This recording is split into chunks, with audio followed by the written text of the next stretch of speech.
Good morning मेरे प्यारे विद्यार्थियों, आप लोग कैसे हैं? बहुत अच्छे होंगे। आज मैं फिर से आप सभी के लिए लेकर आ गया हूं प्लेटफॉर्म 3200 प्लस मैथ का अगला पार्ट। अभी तक आप सभी को 1400 तक के एक एक क्वेश्चन का फुल सॉल्यूशन दिया जा चुका है। आगे भी पूरा समाप्त कर देंगे। जैसे हम लोग वॉल्यूम 2 समाप्त किए, वॉल्यूम 2 2700 पूरा समाप्त हो गया। प्लेलिस्ट डिस्क्रिप्शन में मिलेगा, जरूर देखिए। वीडियो को अंत तक देखिएगा, बहुत मजा आएगा। आइए शुरू करते हैं आज का क्लास। क्वेश्चन नंबर 1400 एक क्वेश्चन ऑप्शन दिख रहा है, बस मिलाते चलना है। यदि y, x, 88 कर्मागत अनुपात में हो तो x का मान, वैसे तो x बीच में लग रहा है, मतलब मध्य अनुपात ही लगा सकते हैं, या कर्मागत समानुपात का मतलब होता है पहला का दूसरा से और दूसरा का तीसरा से। जब 3 है तो 22 अनुपात x, समानुपात इसको बोलते हैं, x अनुपात 88। ऐसा स्थिति में नजदीक का नजदीक से, दूर का दूर से, तो x into x, x square इधर हो जाएगा 22 गुना 88, यानी कि x बराबर हो जाएगा √22 गुना 88। अब या तो गुना करके रूट से बाहर निकाल दीजिए, या तो फिर इसको फैक्टर में तोड़ दीजिए। 11 दूनी 22, यह होता है 11 8 88। अब जब हम रूट से इसको निकालेंगे तो 2 11 के बदले 1 11, और ये 8 दूनी 16 के बदले 4, यानी 11 चौका 44। यानी हम कह सकते हैं यहाँ पे जो x है उसका मान होना चाहिए 44। ऑप्शन मिलाई, option number C. Next question number 1402 देखिए, बहुत मजेदार। एक कक्षा में 30 छात्रों का औसत भार 25 केजी है। 30 छात्र है जिसका औसत कितना है? 25 केजी। यदि कक्षा अध्यापक का भार भी शामिल कर लिया जाए तो औसत भार 2 किलो बढ़ जाता है। तो एक ही लाइन में जो एवरेज का सीरीज में चला रहा हूँ, रेशियो पूरा समाप्त करने के बाद, उसमें एक ही लाइन में मैं बताया था कि जब कोई नया व्यक्ति शामिल हो और वृद्धि हो तो वो औसत से अधिक होता है। तो यहाँ अध्यापक शामिल हो रहा है। असाइनमेंट से बहुत सारा ऐसा क्वेश्चन बना है। अध्यापक को शामिल होने से 2 केजी की वृद्धि हो रहा है, तो अध्यापक पहले वाला औसत से अधिक, तो पहले से औसत है 25 प्लस 30 गो विद्यार्थी है, छात्र है, एक अध्यापक, मिला के 31, सब में 2-2 किलो बढ़े। 31 दूनी 62, यानी 25 केजी और 62 केजी यदि जोड़ा जाए तो 87 केजी हो जाएगा। यानी हम कह सकते हैं जो अध्यापक शामिल हुआ है उसका वजन होना चाहिए 87 KG. Option number D. Next question 1403, बहुत ही आसान क्वेश्चन है, लेकिन इजी हार्ड किसी क्वेश्चन को नहीं छोड़ना है।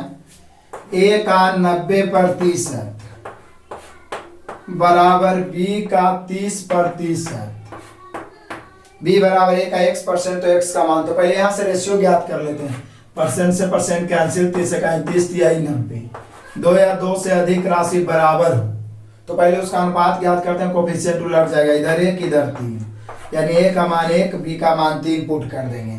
पूछ रहा है कि दिया हुआ है b बराबर a का x%, b का मान कितना है? 3 बराबर a का मान कितना है? 1 का कै परसेंट? 1 का x%। प्रतिशत काटेंगे तो इधर 100 से गुना हो जाएगा, क्योंकि प्रतिशत के बदले बटा में 100। अब इधर 1 का मतलब गुना, तो इधर बच गया 300, उधर बच गया x, यानी यहाँ x का जो मान होना चाहिए वो होना चाहिए 300, और 300 दर्शा रहा ऑप्शन नंबर सी।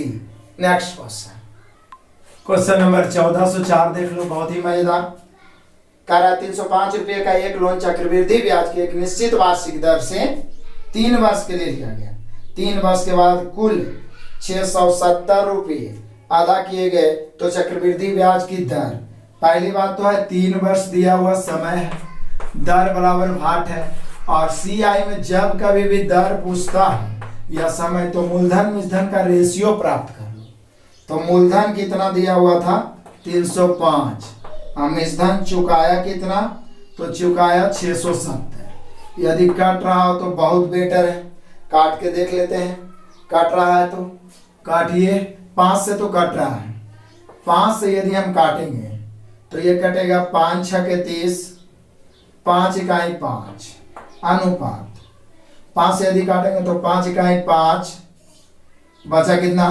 तो 5 इकाई 5, ई बच गया हम लोग का 1, तो 5 तिहाई 15, 2 5 चौका 20, ये 61 है, ये 134 है।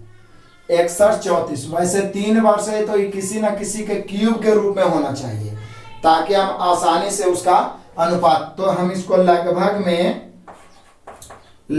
में मान लेते हैं 4 के क्यूब 64 होता है और 5 के क्यूब 125, 6 तो बहुत ज्यादा हो जाता है। तो यहाँ पे हम इसका मान लेते हैं ये 3 वर्ष का हो गया, तो इसलिए 1 वर्ष का हो गया कितना 4:5, 4:5। तो 4:5 हुआ, तो यहाँ पर हो जाएगा कितना 1/, देखिए ना 1 बढ़ा 400 गया 5, 1 बढ़ा 1/4 गुना 100 आया तो 25%, लेकिन 25% से ज्यादा होना चाहिए था, क्योंकि 25 तो तब आया जब ये कम था, इसको 64 मान लिए, ये ज्यादा था इसको और कम मान लिए। तो निश्चित है 25% से ज्यादा होना चाहिए, तो 25% से जस्ट ज्यादा तो 30% ही है। तो यहाँ पे हम लोग का ब्याज दर 30% होना चाहिए, जो दर्शा रहा है ऑप्शन नंबर सी। 25 से जस्ट ज्यादा 30 है, तो सी 25% से ज्यादा 30% जो दर्शा रहा है ऑप्शन नंबर ए।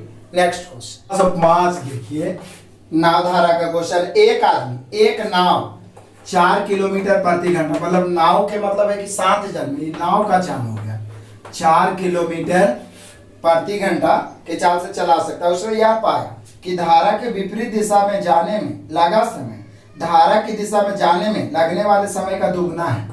मतलब विपरीत यदि धारा के जा रहा है तो दिशा में जाने में जो समय लगेगा उससे दुगना मतलब दिशा में 1 तो विपरीत 2।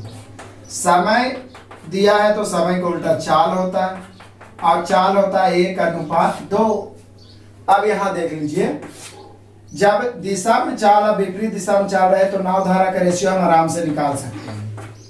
नाव ज्ञात करना है, जोड़ क्या था 1 और 2 3/2।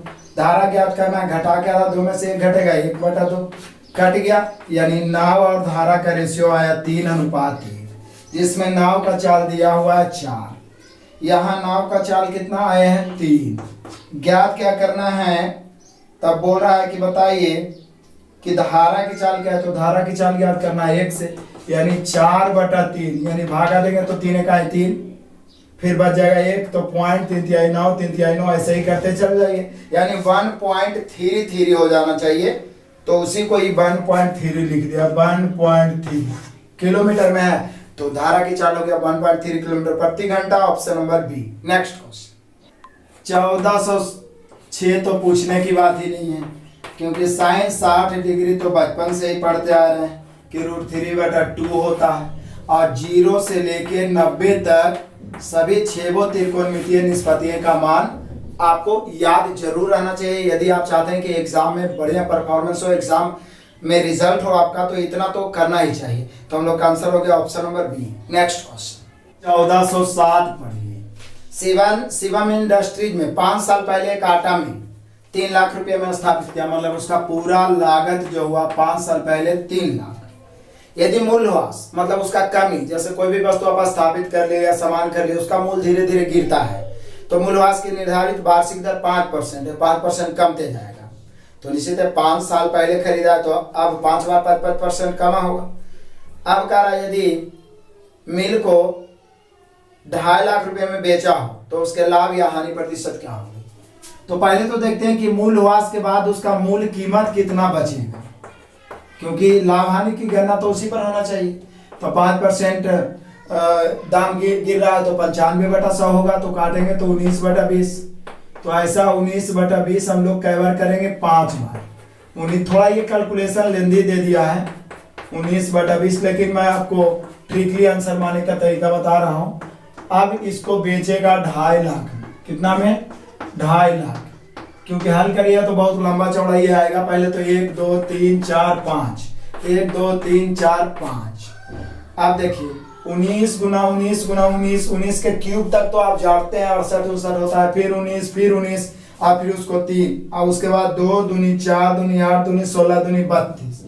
बहुत लंबा लग रहा है, इसको गुना करना लंबा लग रहा है। उसके बाद 32 से भाग दिया, दशमलव में कुछ भी आए लेकिन पॉइंट में ही आएगा।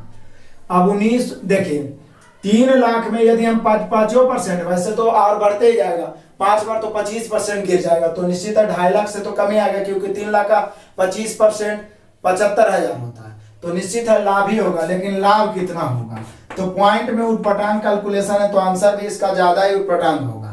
तो लाभ तो होगा, लेकिन 12.5% तो निश्चित रूप से किसी न किसी संख्या का पूर्ण रूप में काटने का सिंबल यहाँ से मिल रहा है, तो एक ही ऐसा उटपटांग लग रहा है जो है आपका 7.69 यही लाभ प्रतिशत होगा।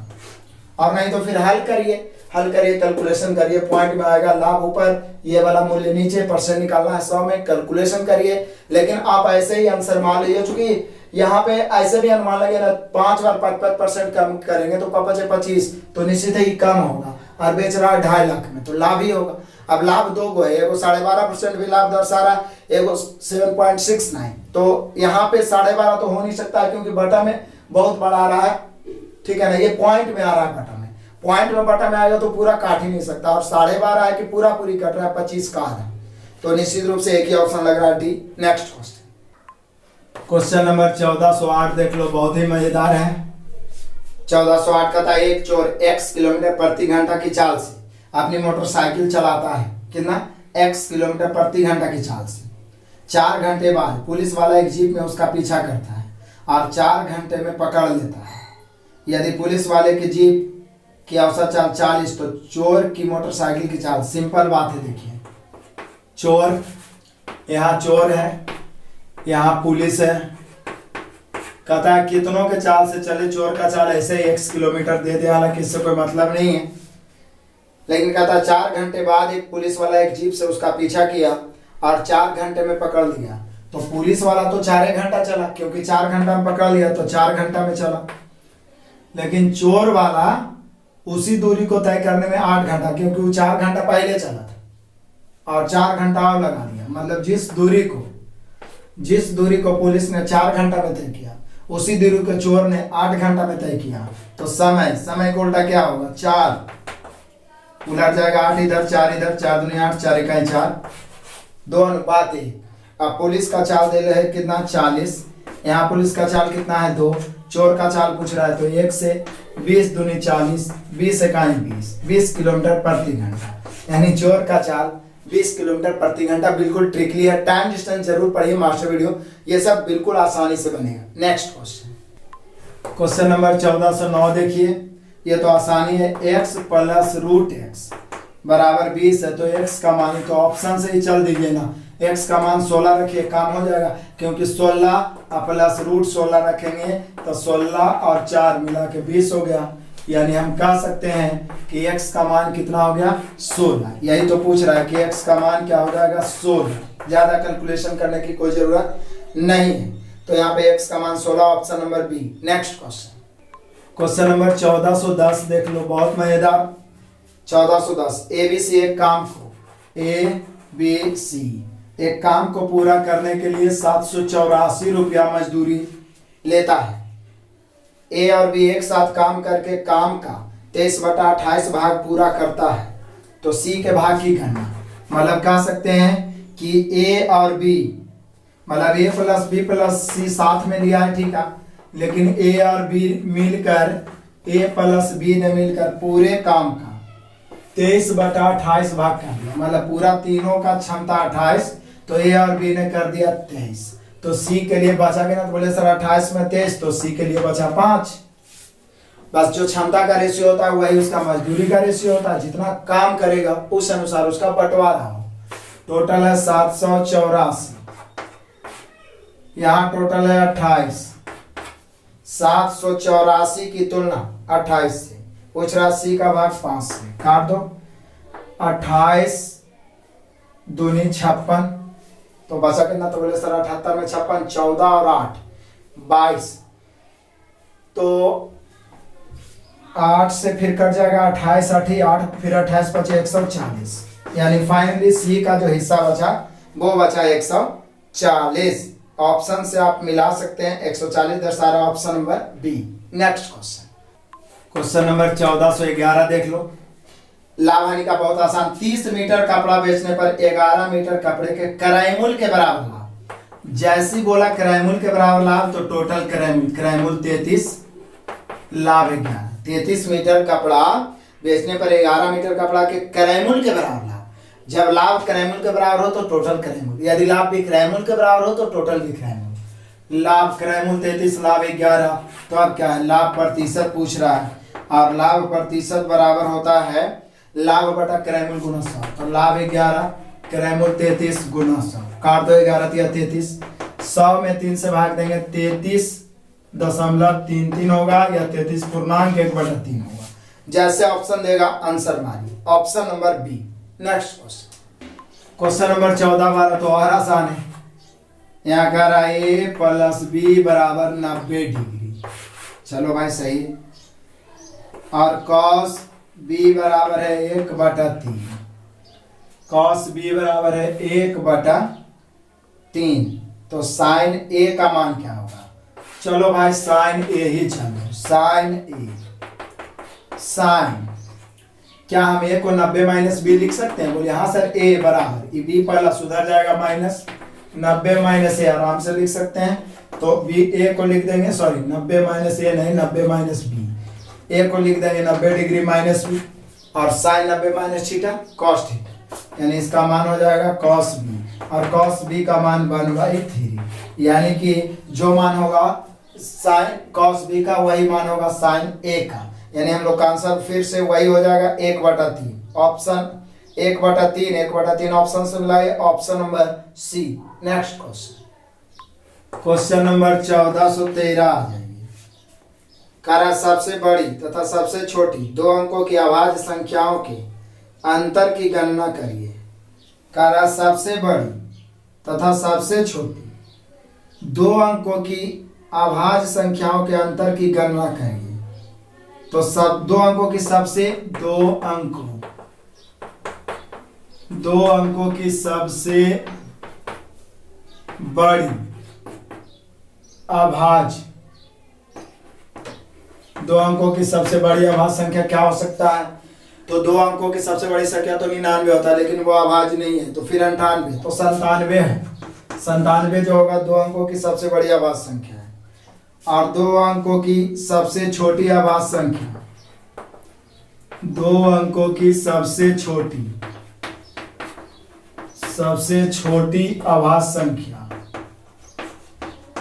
सबसे छोटी अभाज्य संख्या, तो बोले सर दो अंकों की सबसे छोटी अभाज्य संख्या तो 11 है। 11 अभी दोनों का अंतर पूछ रहा है, यही तो बोल रहा है कि अभाज्य संख्याओं के अंतर की गणना करिए। मतलब कि 97 - 11 घटाएंगे तो आ जाएगा 86। एक्चुअल में हम लोग का आंसर यही होना चाहिए। यहाँ पे सारा ऑप्शन गड़बड़ है, 92 98 98 92, ये सब ऐसा हो ही नहीं सकता है, ठीक है ना। तो 86 होगा। सबसे पहले तो दो अंकों की बात किया है, तो सबसे बड़ी अभाज्य संख्या 97 है, दो अंकों की सबसे छोटे 11, बोला इनके अंतर की गणना करिए, तो अंतर कर दीजिए 86। आप ऑप्शन सुधार सकते हैं, जो आंसर दे रहा है ऑप्शन नंबर डी, उसी में आप 86 काट के लिख सकते हैं। हम लोग का आंसर होगा 86। नेक्स्ट क्वेश्चन नंबर 1414 बोला गुणनखंड क्या है इसका? पीछे भी बताए थे, इसको शॉर्ट में गुणनखंड करना। x² 8x + 12 e + e + 12 को ऐसा तोड़ेंगे कि जोड़ के 8 आना चाहिए। आपको मैंने द्विघात समीकरण का एक मास्टर वीडियो बनाया, बहुत सारे चैप्टर का मास्टर वीडियो बनाया है और आगे भी बनाते रहूंगा आप सभी की सुविधा के लिए। उसको एक बार देखिए, क्योंकि हर सेट में एक क्वेश्चन पूछता है। भाई बहुत ही शॉर्ट में मैं तोड़ना सिखा रहा हूँ। 12 को ऐसा तोड़े कि जोड़ के 8 आए। बोले सर 6 दूनी 12, 6 दूनी 12, लेकिन दोनों माइनस में लेना पड़ेगा, -6 - 2, तो इसका गुणनखंड हो जाएगा x - 6 × x - 2। यही इसका गुणनखंड होगा, x - 6 × x - 2। देख लीजिए, आपका ऑप्शन दर्शा रहा, option number A. Next question number 1415 देख लो। 45 रुपए प्रति किलो चावल बेचने पर एक दुकानदार को 20% हानि होती है, तो 20% लाभ प्राप्त करें। सिंपल बात है, 45 रुपए बेचने से 20% हानि, तो इसकी तुलना 80 से। 20% लाभ चाहिए तो गुना 120 से। अब क्या कैलकुलेट कैलकुलेट करो। 40 से 40 3 बार में, 40 से ही 2 बार में। 45 दिया 135 और बटा 2। काटो, 135 में 2 से भाग दोगे तो एक ही हो, तो दशमलव में है 67.50। यही हो गया। जब आप 20% लाभ पर बेचोगे तो 1 किलो का मूल्य हो जाएगा 67.5, यानी 67.5 रुपया। Option number A. Next question number 1416 देख लो। 22√3 वर्ग यूनिट के क्षेत्रफल वाले एक समभुज त्रिभुज, समभुज मैंने समबाहु त्रिभुज के लिए उसके अंतःवृत्त और परिवृत्त के त्रिज्याओं का अनुपात। पहली बात तो ये जान लीजिए समबाहु त्रिभुज मैं मेंसुरेशन में पढ़ाया हूं, उसमें आपको समबाहु त्रिभुज का अंतःवृत्त और परिवृत्त पढ़ाया है मैंने। देख लीजिए, यहाँ पर इसको ग्रेविटेशन गुरुत्व बोलते हैं, और गुरुत्व जो काटता है उसको परिकेंद्र बोलते हैं। ऊपर वाला को इसको परित्रिज्या बोलते हैं, परित्रिज्या मतलब परिवृत्त की त्रिज्या। नीचे वाला को अंतर त्रिज्या बोलते हैं, मतलब अंतःवृत्त की त्रिज्या। और हम सभी जानते हैं कि जो जी होता है इस माध्यिका या ऊंचाई को 2:1 में बांटता है, 2:1 में। तो इसलिए परिवृत्त की त्रिज्या यानी परित्रिज्या अनुपात अंतःवृत्त की त्रिज्या यानी अंतः त्रिज्या बराबर हो जाएगा 2:1। इसमें क्षेत्रफल 22√3 इसको लेना देना नहीं, उसके चक्कर में पड़ेगा तो भुजा निकालना पड़ेगा, फिर उसका परित्रिज्या निकालना पड़ेगा। वैसे यदि भुजा ए हो तो परित्रिज्या का फॉर्मूला a/√3 और अंतः त्रिज्या का फॉर्मूला a/2√3 होता है। ये सब लंबा प्रोसेस है, तो बहुत ही सटीक ढंग से मैंने समबाहु त्रिभुज पढ़ाया है मेंसुरेशन में। तो यहाँ पे यही पूछ रहा है अंतःवृत्त और परिवृत्त के त्रिज्या का अनुपात। ऐसे तो परिवृत्त अंतःवृत्त पूछ रहा है तो 2:1, लेकिन पूछ रहा है अंतःवृत्त परिवृत्त, तो पहले अंतःवृत्त 1 अब अनुपात 2 होना चाहिए, यानी इसी को हम लिख सकते हैं 1/2। अंतःवृत्त परिवृत्त, अंतःवृत्त हमेशा परिवृत्त अंतःवृत्त के दुगना होता है, तो दुगना होता है तो 1:2 हो जाएगा, यानी 1/2 इसी को लिख सकते हैं आप। ऑप्शन मिलाइए, option number A. Next question, question number 1417 देखिए, 1417 बहुत ही आसान क्वेश्चन है, थोड़ा सा लंबा लिखा हुआ है। जानकारी को पढ़ो और उस पर आधारित प्रश्नों का उत्तर दीजिए। एक परीक्षा में एक छात्र का औसत 76.2 है, अंक प्राप्त करता है। 5 विषयों के कुल 500 अंक है, तो कुल पूर्णांक 500 है। हालांकि यहाँ पूर्णांक से कोई लेना देना नहीं है। उसने पांचों विषय का औसत लाया है 76.2। यदि गुना करेंगे तो योगफल आ जाएगा। गुना कर दीजिए, 5 दूनी 10 के 0, 5 1 30 और 1 31 के 1 बचा 3, 7 5 35 3 38 और 10, यानी फाइनली उसने 381 अंक लाया है। ठीक है, 5 विषय में, 4 विषय में उसके अंक वर्णित है। नीचे देख लीजिए, दिया गया है एक टेबल नीचे जिसमें x द्वारा दर्शाया गया प्राप्त अंक। तो बोले सर इसमें क्या है, इतना लंबा चौड़ा लिखने की कोई जरूरत ही नहीं है। 5 में से 4 विषय, सॉरी यहाँ पे हम लोग गलती किए हैं, हाँ नहीं, 5 का औसत है, 5 का औसत, हाँ ठीक है 5 का औसत। तो 5 के औसत में 4 विषय को घटा देंगे तो x का मान आ जाएगा।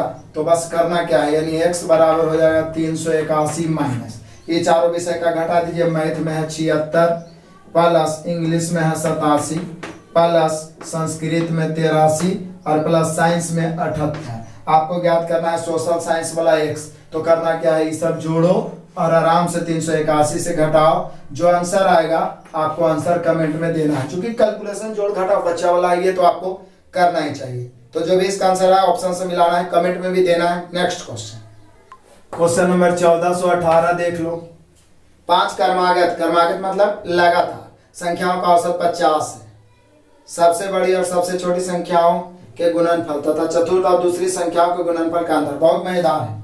सबसे पहली बात तो यह है कि सिर्फ क्रमागत बोला है, सम या विषम नहीं बोला है, मतलब प्रकृति लेके चलना है, जिसका औसत 50 है। यदि आप एवरेज मेरा सीरीज पढ़ रहे होंगे तो इसमें देखिए एवरेज का कई क्वेश्चन मिल गया, बहुत इंपॉर्टेंट है। एवरेज बहुत बारीकी से मैंने अपने असाइनमेंट से पढ़ा रहा हूँ, उसको भी पढ़िए। रेशियो भी बहुत बेहतरीन ढंग से असाइनमेंट और मैं इसमें से पढ़ाया है। इसको भी असाइनमेंट अब लास्ट होने वाला है 1-2 क्लास में, फिर मैं इसमें इसका एक क्वेश्चन मैं सॉल्यूशन करवाऊंगा। तो उसमें मैंने आपको बताया था कि क्रमागत संख्याओं का जो औसत होता है वो हमेशा बीच में होता है, यदि अंतर समान हो तो यहाँ पे 5 क्रमागत संख्या है जिसका औसत 50 दिया है, तो हम 50 बीच में लिख दिए। तो निश्चित है अगला 51 होगा, फिर 52 होगा, पीछे वाला फिर आपका 49 होगा, फिर 48 होगा। सिर्फ संख्या ही बोला है ना, सम विषम यदि बोलता तो सम विषम लेते। आप बोल रहा है इसमें कि सबसे बड़ी और सबसे छोटी का गुणनफल, तो सबसे बड़ी है 52, सबसे छोटी है 48। उसके बाद बोल रहा है चतुर्थ और दूसरी संख्या के गुणनफल का अंतर। तो चतुर्थ कितना है 51 और दूसरी कितना है 49, इसका अंतर करना है। यही करना है, बस क्या है, गुना करके अंतर कर देना है। 2 अंक का गुना तो आता ही होगा, मान लीजिए 48 का नहीं आ रहा तो देखिए 2 अंक का एक लाइन में, इकाई अंक का गुना इकाई अंक से, 8 दूनी 16 के 6, बचा एक, उसके बाद 4 दूनी 8, एक बाकी 9, 8 बचे 40 और 9 49 के 9 बचा 4, उसके बाद 5 को 20 और 4 24 माइनस 9 इकाई 9, अब इधर 4 इकाई 4 और 9 बचे 45 और 4 49 के 9 बचा 4, फिर 5 चौका 20 4 24। अब क्या है घटाओ, तो बोलिए कि सर 2496 2499 तो घटा रहे हैं तो -3 आ रहा, यानी एक्चुअल में फाइनली हम लोग का आंसर आया -3। यही तो बोल रहा है कि सबसे बड़ी और सबसे छोटी संख्या गुणनफल तथा चतुर्थ और दूसरी संख्या के गुणनफल का अंतर -3 आया, जो दर्शा रहा option number B. Next question number 1419, जरा ध्यान से देखिए। निम्नलिखित में कौन भिन्न सबसे बड़ी है? भिन्न चेक करने का तरीका 4/5 है, पहले 3/4 है, फिर 4/5 है, 5/6 है, 7/8 है। पहली बात तो मैं आपको बता दूं कि जब भी मीन चेक करना हो तो पहला पॉइंट माइंड में आना चाहिए, फ्रैक्शन में मैं पढ़ाऊंगा कि अंश और हर का अंतर यदि समान हो तो जो ऊपर वाला बड़ा होगा वो बड़ा, जो ऊपर वाला छोटा होगा छोटा। इस पॉइंट से आप तुरंत छाड़ दीजिएगा सबसे बड़ा 7/8, क्योंकि सब में तो अंतर एक ही का है। क्लियर? दूसरा तरीका, जब नहीं समान हो तो नीचे से ऊपर गुना करते जाएंगे, 4 चौक 16 5 या 15, बड़ा छाड़ना छोटा को काटते जाएंगे, अंत में जो बचेगा वो बड़ा। लेकिन अंश और हर का अंतर सेम हो तो जिसका अंश बड़ा होता है वो बड़ा होता है, जिसका अंश छोटा होता है छोटा।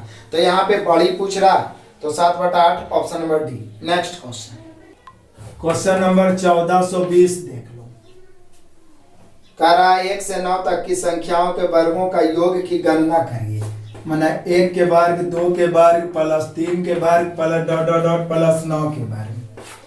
तो मैं आपको बता दूं कि 1 के वर्ग, 2 के वर्ग, 3 के वर्ग dot dot dot plus n के वर्ग, यानी प्रथम n क्रमागत, एवरेज वाला में ये भी मैंने बताया।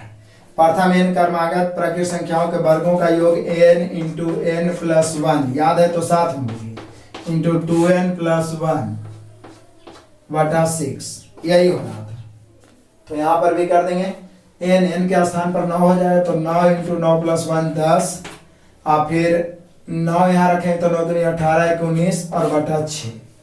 अब काटेंगे 3 तिहाई 9, 3 दूनी 6, 2 5 10, 5 तिहाई 15 और गुना 19, अब गुना कर दीजिए, 15 9 135 के 5 बचा 13, 15 के 15 और 13 28, यानी 1 से 9 तक के वर्गों का योग जो होगा वो होगा 285, और 285 दर्शा रहा है आपका ऑप्शन नंबर बी।